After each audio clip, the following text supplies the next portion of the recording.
Assalamualaikum warahmatullahi wabarakatuh. Selamat datang di Sarjana Pertanian Channel. Jadilah bagian dari kami dengan like, komen, dan subscribe. Langsung saja kita buka aplikasi WhatsApp.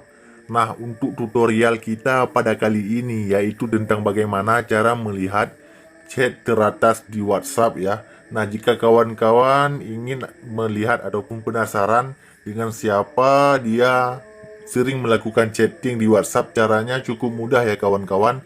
Login ke dalam WhatsApp terlebih dahulu. Jika kita ingin melihat chat teratas di WhatsApp, klik di pojok kanan atas di titik 3. Di sini pilih di yang paling bawah setelan. Kalau sudah masuk ke dalam setelan, di sini ada akun dan chat ya. Klik saja pada chat. Kalau sudah, silakan scroll ke bawah sampai muncul riwayat chat ya. Klik pada riwayat chat. Di sini kawan-kawan pilih saja ekspor chat. Nah, di sini akan muncul ya, di yang paling teratas dia dengan siapa sering berinteraksi di dalam WhatsApp.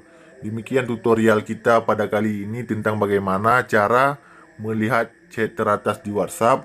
Jika ada pertanyaan lain, komen di kolom komentar. Demikian, sampai jumpa di video kami yang lainnya. Assalamualaikum warahmatullahi wabarakatuh.